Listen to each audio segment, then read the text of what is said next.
పాడి పంటలు ఛానల్ వీక్షిస్తున్న రైతు సోదరులందరికీ స్వాగతం.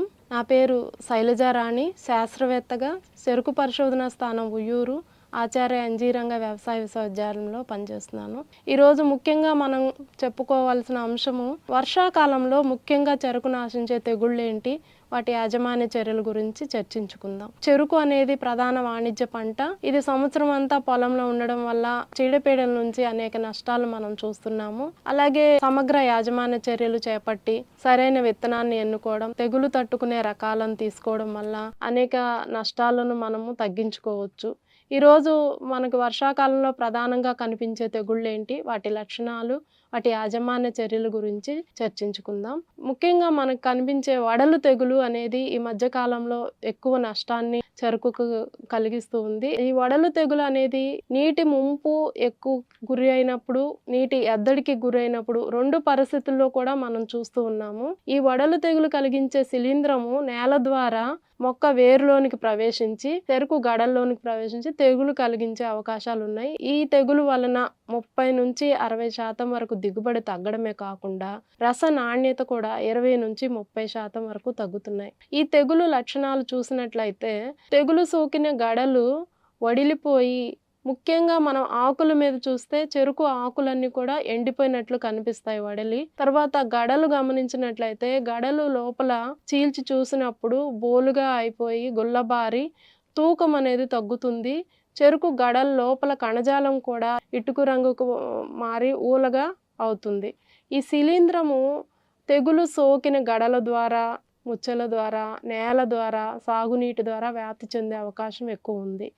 ఈ తెగుల్ని మనం యాజమాన్యం చేయాలి అంటే ముఖ్యంగా మనం చేపట్టవలసినవి ఆరోగ్యవంతమైన విత్తనము, పోషక యాజమాన్యము, నీటి యాజమాన్యము, ఎరువుల యాజమాన్యం. వీటన్నిటిని చేపట్టినట్లయితే చాలా వరకు ఈ తెగుళ్ళు మనము నియంత్రించడానికి అవకాశం ఉంటుంది. అలాగే మనకి సేంద్రియ ఎరువులతో కలిపి ఈ ట్రైకోడర్మాని, సూడోమోనాస్ ఫ్లోరోసెన్స్ జీవ నియంత్రణ మందులను 5 కేజీలు వేపపిండితో కానీ పశువుల ఎరువుతో కానీ కలిపి పొలంలో ముచ్చలు నాటుకునే ముందే చాళ్ళలో వేసి నాటుకున్నట్లయితే చాలా వరకు శిలీంధ్రం ఉధృతిని తగ్గించవచ్చు. ఈ తెగులు సోకిన మొక్కల ఆకులు చూస్తే మనకి నీటి ఎద్దడికి గురై మొక్కల ఆకులు ఎండిపోవటం, వడిలిపోవడం, తర్వాత మొక్క తోటంతా కూడా ఎండడం చూడొచ్చు. ఎక్కువగా ఈ చెరుకు లోపల కణజాలం మనం చీల్చి చూసినప్పుడు చెరుకు కణుపుల మధ్య ఆకారంలో గుల్లబారి పడవ ఆకారంలో మనకు కనిపిస్తుంది. ఆ తర్వాత చాలా బరువు కూడా తగ్గిపోతుంది. మనము నీటి ముంపు కానీ నీటి ఎద్దడికి కానీ గురి కాకుండా చూసుకోవాలి.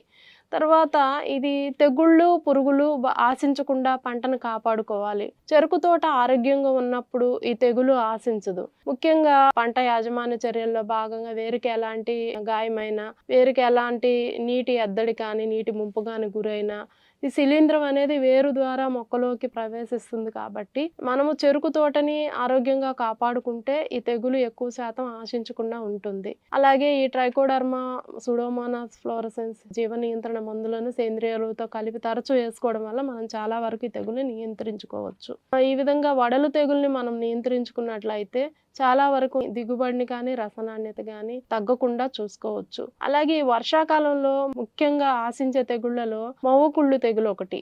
ఈ తెగులు ముఖ్యంగా మనకి మే, జూన్ నెలలో ప్రారంభమై జూలై నెలలో వర్షాలు అధికంగా పడినప్పుడు కూడా వస్తుంది. ఈ తెగులు సోకినప్పుడు మొవ్వ ఆకుల మొదలు భాగం పాక్షికంగా తెల్లగా అయిపోవడం, మొవ్వ ఆకులు చిన్నగా ఉండి సరిగ్గా విడిపోకుండా చుట్టుకొని ఉండటము, తర్వాత మొవ్వ ఆకులు లోపల పాలిపోయిన భాగం ఎర్రని చారలు ఏర్పడి చిట్లిపోవడం. అలాగే ఈ తెగులు ఉధృతి ఎక్కువగా ఉన్నప్పుడు మొవ్వు కుళ్ళిపోతుంది, మొక్క ఎదుగుదల కూడా ఆగిపోతుంది. ఈ తెగులు సోకిన గడల్లో నిచ్చెన ఆకారంలో కణుపు దగ్గర మచ్చలు కూడా మనం గమనించవచ్చు. ఈ తెగులు ఆశించినప్పుడు మనం ముఖ్యంగా వర్షాకాలంలో ఇది చిరు జల్లుల ద్వారా ఈ శిలీంధ్ర బీజాలు ఒక మొక్క నుంచి ఇంకో మొక్కకు వ్యాప్తి చెందుతాయి. కాబట్టి తెగులు గమనించిన వెంటనే కార్బండిజం మందు 1 గ్రాము లీటర్ నీటికి, లేక కాపర్ ఆక్సీ క్లోరైడ్ అనే మందుని కానీ, మ్యాంకోజెబ్ అనే మందు కానీ 2.5 గ్రాములు లీటర్ నీటికి కలిపిన ద్రావణంతో 15 రోజులకు ఒకసారి 2 పర్యాయాలను పిచికారీ చేసుకున్నట్లయితే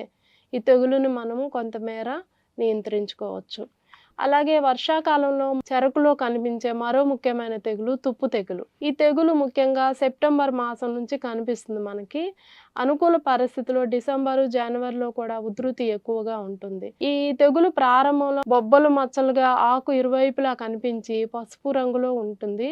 క్రమేపీ పెరిగి గోధుమ రంగుకి మారతాయి. ఈ ఆకు అడుగు భాగంలో ఈ తెగులు బొబ్బల నుండి శిలీంధ్ర బీజాలు విడుదలై పక్క ఆకులకు వ్యాపిస్తాయి. ఉధృతి అధికంగా ఉన్నప్పుడు ఈ తుప్పు తెగులు మొత్తం మచ్చలు ఏర్పడి ఆకులు ఎండిపోతాయి. ఈ లక్షణాలు ప్రధానంగా ముదురు ఆకుల్లో ఎక్కువగా కనిపిస్తాయి. తుప్పు తెగులు లక్షణాలు వ్యాప్తి ఎలా ఉంటుందంటే గాలి ద్వారా ఈ శిలీంధ్ర బీజాలు ఒక మొక్క నుండి ఇంకొక మొక్కకి వెళ్ళడము, అలాగా తెగులును ఆరోగ్యకరమైన తోటలను కూడా ఆశించే అవకాశం ఉంది.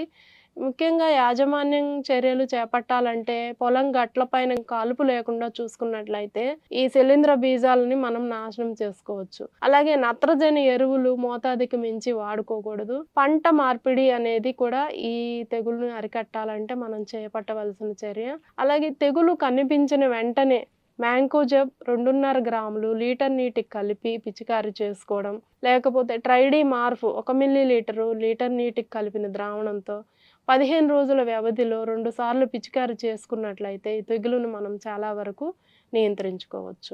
వర్షాకాలంలో మనకి ఇంకొక తెగులు కూడా మనం ఈ మధ్య కాలంలో గమనిస్తున్నాము. అనాస కుళ్ళు తెగులు అంటారు. ఈ తెగులు విత్తనపు ముచ్చలు మురుగు నీరు పారు సౌకర్యం లేకుండా నీరు ఎక్కువ నిలువగా ఉండే నల్లరేగడి నేలను నాటినప్పుడు వస్తుంది. ఈ తెగులు వల్ల మనకి ఎదిగిన చెరుకు తోటలు కూడా ఆశిస్తుంది. ఒక్కొక్కసారి ఈ తెగులు వల్ల నాటిన 2-3 నెలలకు కూడా ఖాళీలు ఏర్పడటం గమనించవచ్చు.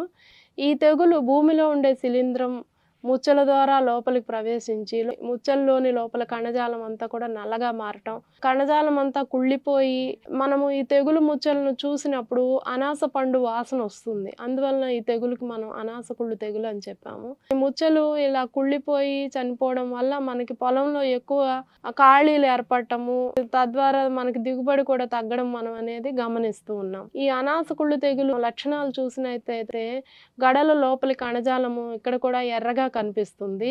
వాసన మనకి అనాస పండు వాసనలాగా వస్తుంది. వ్యాప్తి చూసినట్లయితే ఈ తెగులు నేల ద్వారా, అలాగే ముచ్చల ద్వారా, విత్తనపు ముచ్చల ద్వారా, తెగులు సోకిన ముచ్చల ద్వారా, సాగునీటి ద్వారా వ్యాప్తి చెంది తెగులును ఎక్కువ కలుగు చేస్తుంది. యాజమాన్య చర్యల్లో భాగంగా కార్బండిజం 1% అంటే 1 గ్రాము లీటర్ నీటికి కలిపిన ద్రావణంలో అరగంట సేపు ముచ్చలను నానబెట్టి నాటుకున్నట్లయితే చాలా వరకు ఈ తెగులు నుంచి మనము నష్టాన్ని తగ్గించవచ్చు. అలాగే మురుగునీరు తీసివేసి పొలంలో నాటుకున్నట్లయితే నీటి యాజమాన్యం చర్యలు సక్రమంగా చేపట్టినట్లయితే కూడా మనం ఈ తెగులు నుంచి నష్టాన్ని తగ్గించవచ్చు. ఈ విధంగా వర్షాకాలంలో కనిపించే తుప్పు తెగులు, అనాస కుళ్ళు తెగులు, వడలు తెగులు, మౌ కుళ్ళు తెగులు కానీ ఇలాంటి తెగుళ్లను గమనించిన వెంటనే మనం తగిన చర్యలు తీసుకుని నీటి యాజమాన్యము, అలాగే రసాయన మందులతో పిచికారీ చేసుకుని తెగుల్ని తగ్గించుకున్నట్లయితే దిగుబడి గణనీయంగా పెంచుకునే అవకాశం ఉంటుంది. ఈ అవకాశం ఇచ్చిన పాడి పంటలు ఛానల్ వారికి నా ధన్యవాదాలు తెలియజేస్తున్నాను.